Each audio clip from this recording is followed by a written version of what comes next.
këtë angazhim të madh shpirtëror dhe politik, pa të cilin nuk mund ne të jemi të kontributur në këtë shoqëri. Dhe po e mbyll këtu, jo rastësisht Ariani ka ndalë tekstin e Bell, sepse është çështje shumë e rëndësishme të kuptojmë të kaluarën. Dhe të kaluarën duhet ta kuptojmë, që të kuptojmë se çfarë lloj njerëzish jemi, se zakonisht përdoret slogani që ta lojmë të kaluarën mos me gabime të ardhme.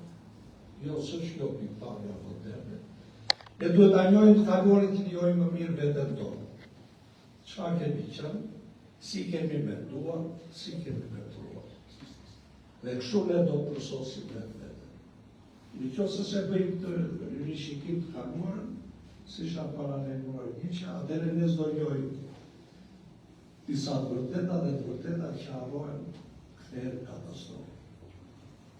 Dhe pse me Skënderbeu, pavarësisht se këtu ka shkrive që duhet ta zgjolloj, unë vetë kam reaguar historinë për jeton të kruj, kam evokuar Voltairin. Voltairi ka një kapitull për Skënderbeu, të shkruar në veprën e tij themelore e Semis Apollon. Vepër që ai e shkroi për të treguar të mikeshët të tij që dhe filozofia e historisë së shkencës. Ajo ishte shkencëtare, ishte fizikante. Dhe shkroi dy rrugime. Dhe në këtë vepër fundamentale ka një kapitull për Skënderbeu. Dhe unë e kisha si reagim në disa shkrimeve në Shqipëri që thoshin ama se Skënderbeu një mercenari mbreti i Napolit. Sa bërgjë. Po pse Skënderbeu, Voltairi zgjodhi Skënderbeu, do thonë ju. Po t'ishte mercenar, sa mercenar shqiptar kishte në për Europë, do mirë të Voltairi i penën të shkruante për një mercenar.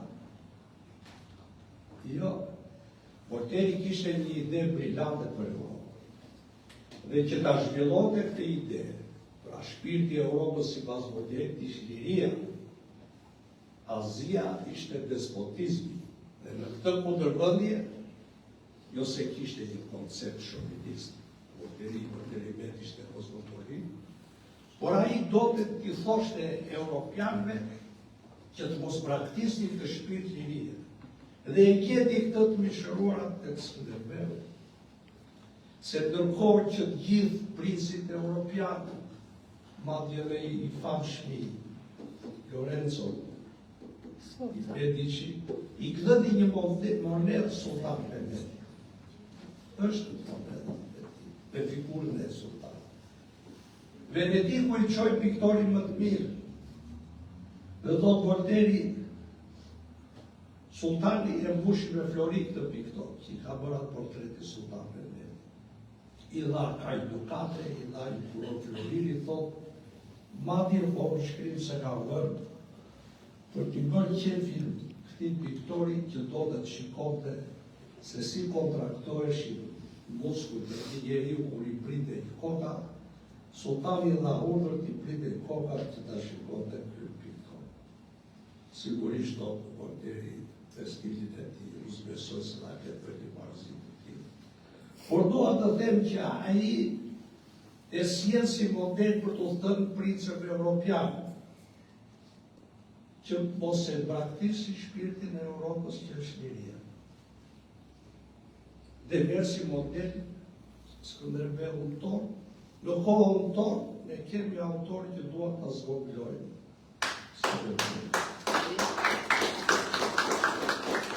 Dhe këta autorë ishin të gjithë pro-europianë. Por si po bëra Merçani. Europën thotë, o do ta marrim ashtu siç është, me shpirtin e saj, me dijen dhe disiplinën e punës, dhe jo ta marrim balloma. Shprehje bukur shqipt jo balloma. Çfarë bëj këta sot? Balloma e marrim. Edhe u qeshta një me Ariani kur pi kafe, e batë kodi zgjedhor, e morëm nga Spanja, këtë pjesë e morëm nga këtu, këtë e morëm nga këtu. Pse kështu do vemi në Europë? Europë shkohet me dignitet, Dhe Europa, sipas këtyre, nuk është një sirtar që ka vetëm para për të marrë, dhe do ta mbyll me të shkretin dhe një frashën, si shtoshtë të çfarë është Europa. Dhe secili një njerëzit në Shqipëri dhe smetoni se si do të dreshin Europian. Europian duhet duke marrë shpirtin e Europës, jo parat e Europës. E shpirti e Europës është e përtimi që nga Descartes, që përktheu vazhdim shkret, që ti detyron dhe shqiptarët të dyshonin kërmet Europë. Dhe që ishin përgjegjes për fatin e tyre. Si nga ka parëmëruar një ta frashë. Ekziston dhe sot mendimi që Europa që nga bëri kështu, Europa nga regulloj.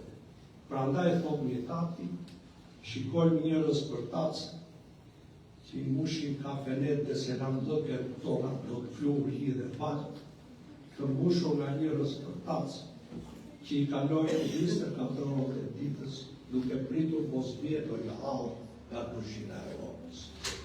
Këto fjalë datojnë vitin 1924. Kemi ndryshuar një sot? Kemi ndryshuar që kafenet sot janë shumë luksoze që ju parë se sa do të kohë spitatë. Dhe mitati i shkret kritikoj një mundësi tonën që çdo jetë presinatuar. Dhe ka një sentencë shumë të bukur. Të kërkosh administratorin e huaj, thot mitati, për të mësuar nga përvoja e tij, për të mos rënë ato gabime që kanë rënë ata, kjo është një gjë fort e lavdërueshme. Por ta kërkosh administratorin e huaj, për të vajtur ore qasën e ka i, për të thënë që ai që ka vajt atje, më ka zënë vëndi mua, se unë jam i zoti se ai, dhe për të shak bashkëdhetarin tënd, kjo është poshtërsi dhe krim. Kështu që sa më parë t'i kthehemi kënjojnë etrit shpirtëror të kohët tonë, aq më përpara do të ecë. Në kjo se do të rrimë viktima të bashkërimit, pa në dyshimin, si që na thonë Descartes, ne përsëri do ta humbasim rrugën e drejtësisë. Kështu që ky libër është vazhdëm e këtij shqetësimi dhe besoj që realizim me plotësim.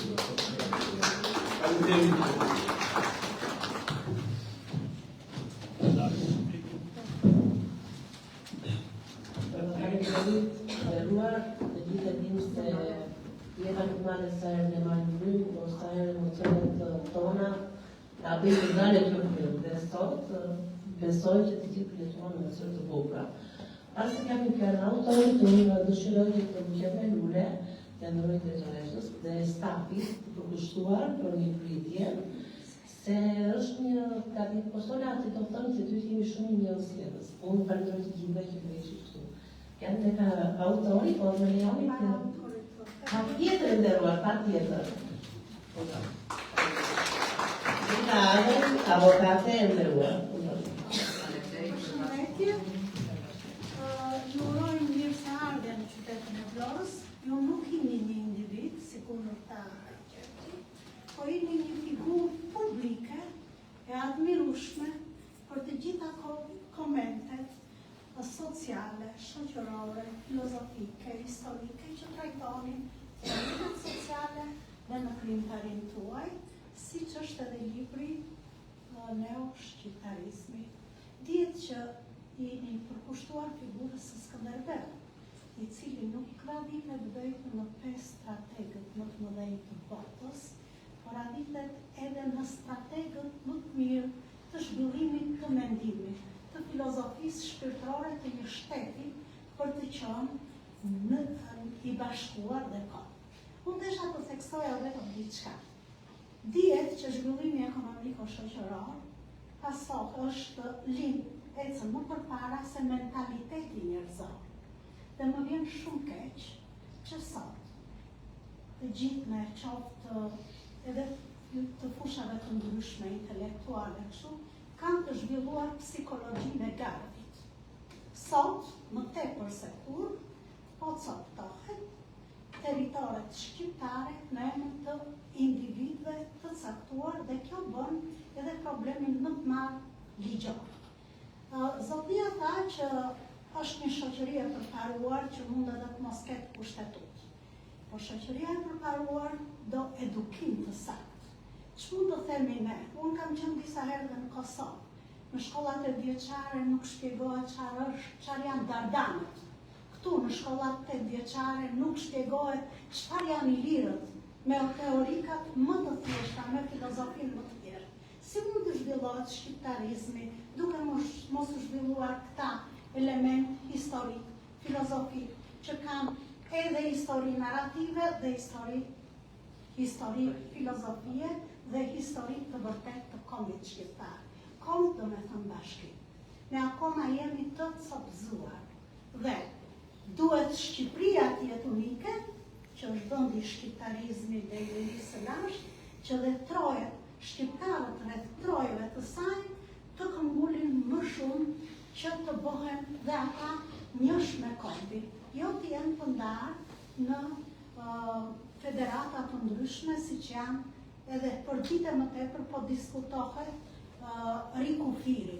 Në një kohë që ne kemi elementin e shqiptarizmit.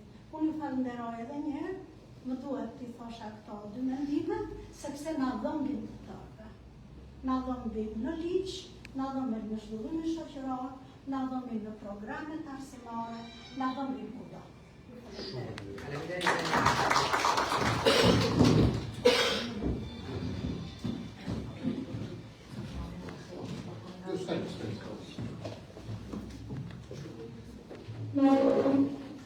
Unë duhet të nisë duke falenderuar drejtoreshat, shumë falenderim për organizimin, për ftesën.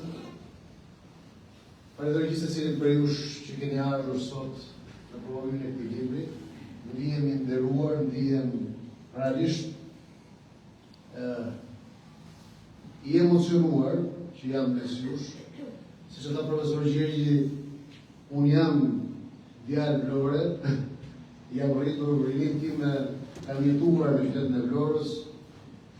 8 vjeçare kam bërë tek 24 Maj, gjimnazin e kam bërë tek Halim Xhelo.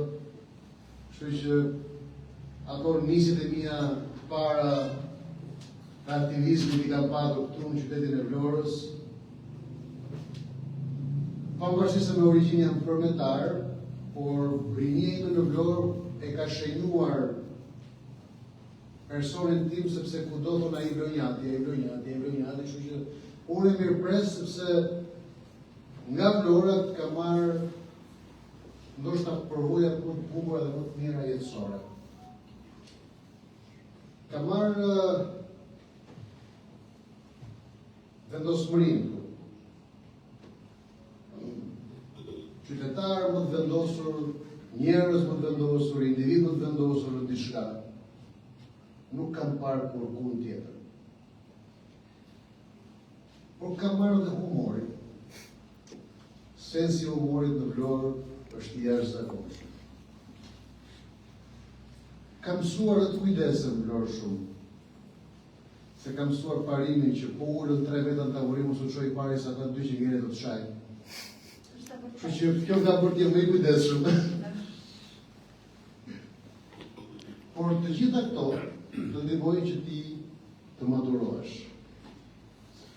Prandaj rikthimi im në këtë qytet dhe ftesa juaj, për mua ndoshta është edhe piku i të gjithë kësaj maratone të promovimit të librit në të gjithë qytetet, këtu unë sot e quaj maksimale në gjithë shkaj, dhe ju falenderoj të gjithë. Do të falenderoj veçanërisht laureatën për fjalët e saj, për vërejtjet e saj, dhe të gjithë miqtë që folën këtu, dhe çdo urrejtje ishte me vëllë. Por duhet t'ju sqaroj dy gjëra. Para se t'ju flas çfarë më ka shtyrë të shkruaj këtë libër. Ndonjëherë njerëzit kur nisin të shkruajnë diçka, e bëjnë ose nga një mendim, ose nga një breng, nga një shqetësim, ose sepse i ka ngacmuar një ide.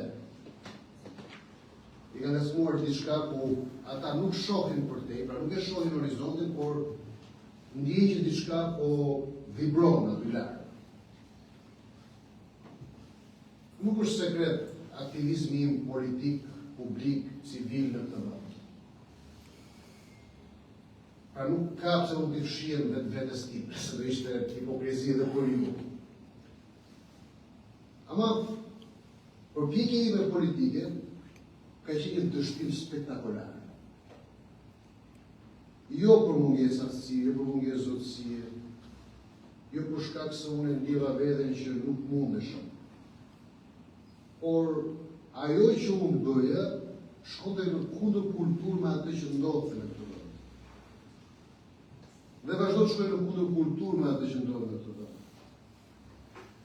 Unë kam qenë me ndryshimet demokratike në Shqipëri që 16 vjeç të më.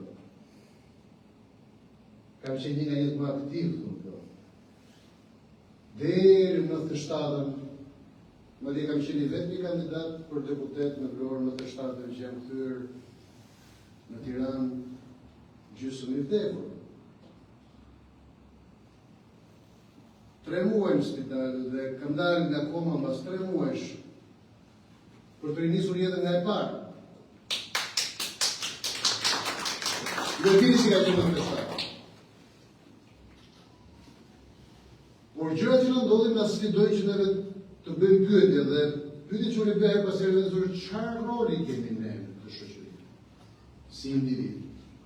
Do mendoja që roli ynë është neve ta pasurojmë shoqërinë me ide, me mendim, me vizion, të japim shpresë. Por e dini çfarë kuptova, do të them shumë se e kam thënë në mbrëm në këndin e shpresës për herë të parë, por e them është si puna asaj që mendoni një njeri që hap një dyqan. Dhe këtu sa po hap një dyqan, të vinë furgonët që cilin furnizimin. Dhe ti merr produkte. Herën e parë ti merr gjitha produktet dhe mbush dyqanin me gjitha produktet. Por mbasi ke bërë shitje, do të vinë furgonat prapë. Por do të dhënë furnizimin, ti tashmë e di çfarë të shitet dhe çfarë nuk të shitet. Dhe i thua furgonave këtë e marrë se më ecën, këtë nuk e marrë se nuk më ecën. Çfarë mësova unë nga ky dyqani i madh ose nga dyqani i madh politikës shqiptare?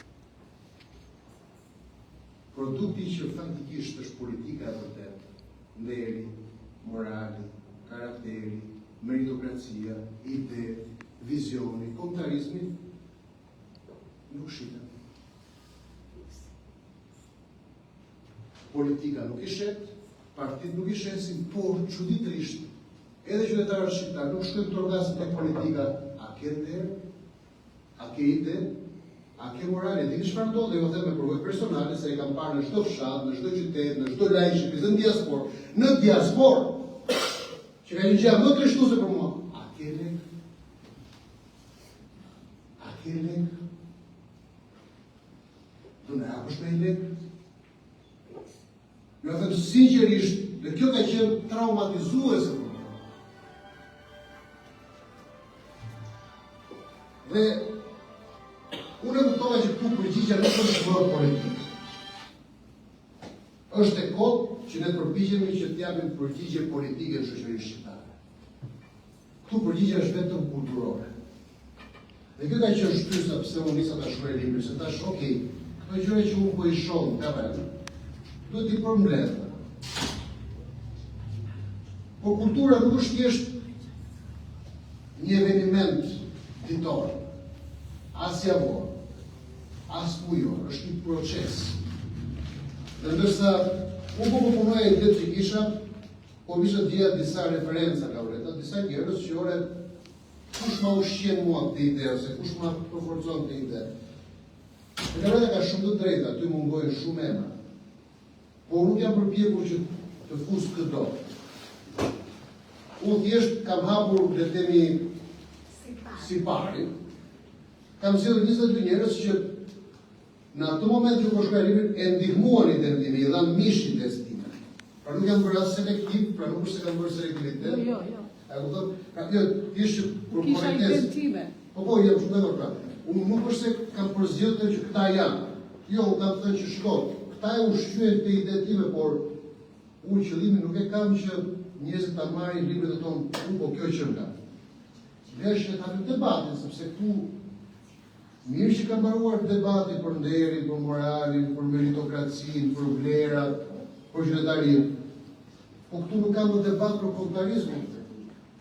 Këtu ne nuk po kthehemi tek rrënja e problemit, ne duam të dojmë shtetësi, kur ne nuk kemi për kufizimin çfarë është shqiptari.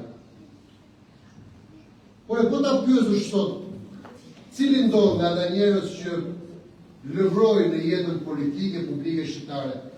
Por kur ata flasin në mbrojtje të diçkaje, të një teme, të një ide, apo të një krahu politik, fetar, ekonomik, apo çfarë do që bëjnë ata, në debatin atë rrëmujën e madhe, në babelin e madhe dhe të shqiptar. Ku e kanë rrënjën atë?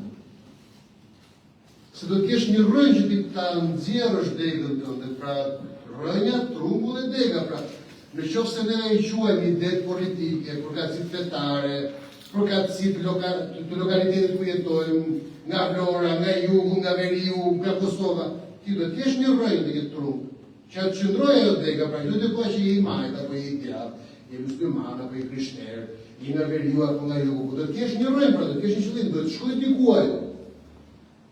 Merr ujë prej diku dhe ushqen prapë dhe forcon atë trungun. Por jo, këtu secili është degë në erë. E përdi kur t'i sfidoj shumë nga miqtë e mi, une, a do vini ta mbledhim në njerë këtë mendimin tonë të përbashkët, dhe pastaj veçimet, janë ajo që është mrekullia e Zotit tek njeriu. Në librat e shenjtë, po të doni në Bibël, po të doni në Kur'an, sipas besimit që ka secili prej jush, ka një frazë që është e përbashkët. Zoti na krijoi në shëmbëtyrën e tij dhe unik. Secili prej nesh është unik dhe është krejt normale që në unicitetin tonë neve të shkëlqejmë, po të jemi pasurues, jo zaptues të terrenit. Pra secili e shkëlqen vetveten, jo duke shuar dritën e tjetrit, por duke i dhënë hieshi, duke i dhënë hir dritës tjetrit. Kjo na ka munguar ne si shoqëri, se ne themi shpeshherë, ore 113 vjet shtet shqiptar, por çfarë ka ndodhur, çfarë kemi bërë? Kjo them unë. Unë kam teorinë time, të cilën po e zhvilloj në librin e tretë, se faktikisht tani kam mbaruar të dytin dhe kalogu i shqiptarizmit, por i treti që e përmbyll të triptik është rinisja, ku unë kam marrë efektet e komunizmit, efektet sociale, antropologjie të komunizmit, dhe të post-komunizmit të Shqipëri, pra kam marrë periudhën 44-25, dhe kam bërë atë që quhet analiza ime personale, por çfarë ka ndodhur me tjetërsimin e ADN-s tonë kulturore. Njeriu i ri, nëpërmjet përpjekjes për emancipim, për modernizim, vrau traditën, vrau kulturën, na bëjë kemi të nga vetvetja. Na thonë që janë zakone prapanike, do na modernizonin. Ndërkohë që shoqëritë nuk zhvillohen duke mohuar vetveten. Ato që në mënyrën ta harmonizojnë, me tutje more, harmonizojnë me modernitetin. Ne ndërtuam njeriu e ri duke harruar shqiptarin. Dhe ajo që ndodhi pas komunizmit. Ky njeriu që erdhi pas komunizmit nuk ishte më fe, sepse kishte rrëzuar partia. Por nuk kishte më një parti, sepse feja ishte për partia. Tani kishte shumë parti. Nuk kishte më një zot, se ishte udhëheqësi, tani kishte shumë zotër. Dhe njerëzit e humbën të ruan, dhe u zbrazën, u shastisën, dhe njerëzit janë të dëshpëruar, dhe Shqipëria e 90-s ishte me 4.2 milion banor, e dini çfarë Shqipëri kemi sot? A e dini statistikisht çfarë Shqipëri kemi sot? 2 milion keq. 2.2 milion banor, sipas 840.000 pensionistë. Dhe prirja është që në 4-5 vitet e fundit, statistikisht, do të bëhen 2 milion banor në Shqipëri, nga cilët 1.1 milion do të jenë pensionistë. Zyrtarisht pensionistë, jo pleq, por zyrtarisht pensionistë. ku kemi të rinj, unë i falenderoj që janë këtu, por unë bëj një pyetje. Me shumë respekt, me shumë nderim për pensionistët e për të moshuarit. Por faktikisht, një shoqëri ka aspirat ku ka rini. E vërteta është që përveç se një kategorie të vogël të pensionuarish, të cilët ndoshta për shkak të profesionit që ka patur përpara ata vazhdojnë të jenë aktiv në jetë. Pjesa tjetër jetojnë ditën, dhe pjesa tjetër jetojnë për një 5.000 lekë më tepër për ca ilaçe më shumë, për 2 kg domate më tepër, për 1 kg djathtë më shumë. Dhe ky lloj pensionisti, nëse bën shumicë në shoqëri, ti nuk e frymëzon dot këtë lloj pensionisti me ide, me doktrinë. Ti nuk mund t'i ofrosh këtë lloj pensionisti një vizion për një Shqipëri të së nesërmes. Atëherë me këtë do komunikoj, jo politika, lëri politikën, po me këtë do komunikoj cili do ndërrimtar në këtë vend, për të kërkuar partneritet në ndryshim, se ndryshimi nuk bëhet me fjalë. Ne kemi arritur ke kurthi. Ti e thua fjalën sepse fjala të bën me shok, po zgjen më shok, dhe ata që të vëzhdojnë dhe nuk të bëhen shok tonë, vetëm fjalë ke ti. Dhe prandaj dështojnë çdo njeri këtu. Prandaj të mirë dështojnë. Por i listoi profesor Gjergji, i listoi dhe Laureta disa njerëz të mëdhenj të shqiptarizmit. U bëja sfidën direkte. Sa prej tyre i zgjodhën shqiptarët deputet në parlament? Asnjë. Pra, mendojeni kështu. Dhe ju dhe mos ma merrni për politikë, po merrni për thelb të ides. Të kesh gjallë Gjergj Fishtën, të kesh gjallë Fai Konicën, të kesh gjallë me di frashën, i ta frashën, dhe votosh apo të zgjedhësh Ahmet Zogun. Çfarë është? Të kesh gjallë Ismail Kadaren, ku të kënduash dhe votosh Sali Berishën. Çfarë është? Se tash skema tani shuajtë më gjithë, tani nuk kemi, tani vetëm skemi, tani nuk kemi zgjidhje. Edhe kemi shkuar këtu pas zgjidhje. Pra e kemi shkuar kaq shumë Shqipëri për shkak të zgjedhjeve tona të gabuara. Dhe këtu unë mendoj që ne qytetarët shqiptarë do duhet patjetër të gjejmë një mënyrë që t'i bëjmë vend brenda vetes sonë. Një kontributit vogël patriotik të vend. Dhe ja sfida tjetër. Njerëzit punojnë 8 orë, 9 orë në ditë për të paguar faturat, 10 orë në ditë. Paguajnë faturat, mbajnë shtëpinë, si themi ne, mbajnë shtëpinë me bukë, po duhet puna se ushqej familje. Por në 24 orë, nëse neve gjithçka që bëjmë në ditën tonë, vetëm punojmë 8 orë, 9 orë, 10 orë, dhe 12 orë, dhe 14 orë disa, për të paguar faturat dhe për mbajtur shtëpinë. Ka një pyetje, nëse ne nuk do sforcojmë vetëm punojmë 1 orë në ditë, për një ide të mirë, për komunitetin, për vendin, për patriotizmin, 1 orë, kush do na e garantojë neve dignitetin, sepse kjo është punosh për dignitetin. Pra ti si shpunon 8 orë, 9 orë, 10 orë, 14 orë për bukën e gojës, po të fakti 1 orë në ditë punon për dignitetin. Kjo është ekonomia e kohës, kjo është ekonomia e prestigjit. Kush nga ne përpiqet që të bëjë diçka më tepër për të mbrojtur dignitetin e vet, për të vendosur dignitetin e vet në këtë qytet, në çdo qytet, në çdo fshat, në çdo lagje. Ka kush nga ne bën diçka që neve po e bëjmë bashkë për të bërë diçka të mirë për qytetin. Dhe nuk është partia, se ka një fjalë fantastike Laureta çfarë dhe ka jetë në mendje dhe do të ta vjedh mos. Tani këtu nuk të merrni dhënë po mos lidhje dashin, kështu që jo më ti marrësh. Kështu që por tani jeni bërë burra si domate, rrim në tokë se pos na ngriti shkopi i partisë. Nuk ngrihemi dot. Të gjithë, për çdo lloj partie, mos keni merak. Pra nëse keni merak partive të gjitha partive, këtu shkopitë e partive na bëjnë të ngrihemi si njerëz. I bërë njerëz si domate, nuk mbajmë dot në këmbët tona. Madje kur dikush guxon flas në këmbët e vet, ai thoni, ku i ke? Ku këti shërben, për këtë punon, kush të mbarë, dhe kështu ne vrasim shqiptarizmin. Unë dua që neve, nëpërmjet këtij libri, jo thjesht të marrim librin dhe ta quajmë punë të kryer. Jo, ka qenë një piktor Pollok, ai u bë i famshëm sepse ai kur e niste pikturën ai thjesht hidhte, spërkaste mbi telaje. Dhe pastaj ndërtonte pikturën. Domethënë, le të bëjmë si Pollok. Dhe përpiqemi që ta spërkasim një realitetin me një ide. Dhe tentojmë pastaj që ta ndërtojmë pikturën e madhe tonë kombëtare. Po kjo nuk bëhet në njëri.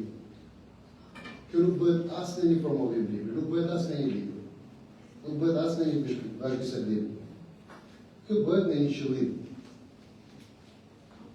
Dhe qëllimi vjen kur ti organizon 24 orëshin tënd. Ftesa që unë kam për ju dhe për çdo shqiptar është kjo. Të gjithë mënyrën i japim secili prej nesh në mos një orë, 10 minuta një ide të mirë bashkuese. Një ide të mirë që na bën bashkë. Por edhe atë kafenen, se ne kemi atë kafenen mundjen tonë kombëtare, sportin tonë kombëtar. Jo, që kemi një jashtë në pasigurisht. Ne e kuptoj, por ne shqiptarët e kemi atë kafenen tonë. Por, okej, mos flasim për Big Brother. Flasim për çështjet e rëndësishme në shqiptar. Por mos flasim as për politikën. Po flasim për një ide që na bashkon. Flasim për qytetin, për vendin, për kombin. Për atë që na bashkon se a nuk ju dhëm fakti që ne jetojmë në një qytet, jetojmë në një lagje, dhe rastis shpeshherë që më shumë e urrej njëri tjetrin se është pala tjetër politike, pala tjetër ku diu çfarë. Kur fatikisht blejmë të nga dyqane, shëptisim të nga punë, rrimë të nga të patene, rrimë të nga ascensore, të nga të shkallë. Dhe nuk ka arsye për kaq shumë rrerë. Është investuar shumë në të vendin tonë, që neve të luajmë me topin e vrerit. Jemi mbytur me e, jemi mbushur dhe mbytur me e. Duhet gjejmë një mënyrë që ta pastrojmë vetveten, njëri tjetrin dhe realitetin. Integrimi në Bashkimin Evropian dhe mbylla këtu, për mua është aspirat kombëtare shumë e rëndësishme. Por ndërsa shkruaj atë libër, unë kam arritur në një tjetër konkluzion që mendoj që por ne nuk do ta marrim si çmim për të dorëzuar aspiratën tonë kombëtare. Kujdes. Dhe këtë dua ta them se unë e kam shumë të rëndësishme. Pra, integrimi në Bashkimin Evropian është dëshirë e çdo shqiptari. Por jam përpjekur të ndaj me konferenca ndërkombëtare. Jam përpjekur të ndaj në 2 luftra botërore. Jam përpjekur të ndaj me luftë, me gjak, me pushk. Por kujdes, e di që jam i pari që po e them dhe e di që po është i pari që e thotë dhe është i keq kuptuari. Kujdes, sa atë që nuk ka të do të me pushke, me gjak, me luftra e me konferenca ndërkombëtare, mund të arrim në një ofertë të majme që gjysma e kombit shkon në BE dhe shkullet flamuri kombëtare nga Prishtina dhe shkon në Bruxelles për lidh peng aspirata eurokombëtare. Unë duhet të rriqë vëmendjen e çdo shqiptari për të që çështjet shqiptare janë pezo në çdo progres i Shqipërisë, çdo hap që bën Shqipëria zyrtarisht për integrimin evropian. Ose duhet të ketë të bashkërenditura si pjesë të negociatës, ose duhet marrë kohë, duhet marrë frymë. Dhe çdo njeri politik në Shqipëri, çdo përfaqësues politik në Shqipëri, duhet të vendosë terma të tjera të negocimit në Bashkimin Evropian. Po nuk patëm Kosovën si aneks, po nuk patëm çështjen çarme si aneks të negociatave, po nuk patëm çështjen shqiptarëve të Maqedonisë Veriut, çështjen shqiptarëve të Malicit, çështjen shqiptarëve të Preshevës. Ma besoni, ne do e marrim ndoshta integrimin evropian, nga tona diplomatike, arsimore, doganore, fiskale, tatimore dhe gjithçka. Edhe çdo marrëveshje që ne kemi me Kosovën deri sot bie. Se ne dini çfarë ndodh. Të nesërmen Kosova lihet e braktisur. Të pasnesërmen, të gjitha që kanë nisur të lëvizin këtë idenë e kombit kosovar, fillojnë të lulëzojnë. Se dikush do të financojë më shumë. Dhe terreni i kosovarizmit do fillojë të uthrejtet.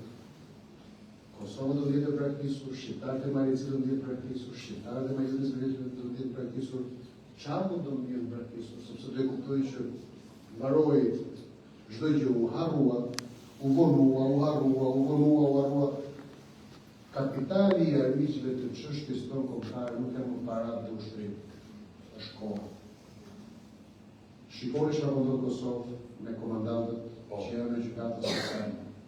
E gjitha kjo po ndodh sepse Kosova humbi kohë. Dhe unë prapë po ju paralemroj. Nëse klasa politike në Kosovë do të vazhdojë të jetë kaq kaotike, kaq egoiste, kaq prepotente, kaq naive, kaq jo bashkëpunuese, për protagonizmat të cilit do person çfarë, do lloj parrullet ton ata, sa do patriot të shfaqen ata. Nuk është patriot ai që i vret kohën Kosovës. Nuk është patriot, ma dëgjoni, çfarë do që të thotë, çfarë lloj fjalimi të mbaj kushdo. Asnjë njeri nuk është patriot nëse i vjedh kohën Kosovës, dhe asnjë njeri nuk është patriot nëse u vjedh kohën shqiptarëve. Sot koha e shqiptarëve është pasuria jonë më e çmuar ose humbja jonë më e madhe. Këtë di të them historikisht. Shumë faleminderit.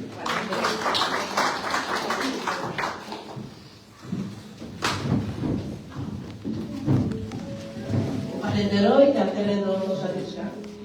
Kombi është ai kombi që është i bashkuar, e Sami Frashi. Më shumë për të i do e thosha këtë. Ishte njerë një djalë, bënde gabime dhe babaje të zonë titular. Dhe këtë pasaj prove ten general.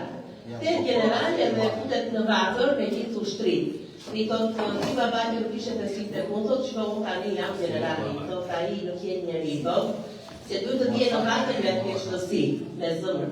Pra, leti jemi në këtë aktivitet poetik, ky është thjesht një aktivitet poetik dhe unë falenderoj, leti jemi me njohës jetës, leti jemi të mirë të përsosemi. E të kujtojmë atë Diogjeni që kureftoi Aleksandri Marti tha që jeto lusha pse i bën, dielli vron për të gjithë.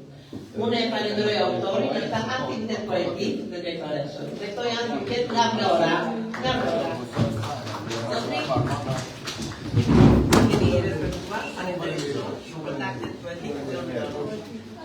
Unë ju mi pres, që jap libri është falas më shumë.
Shumë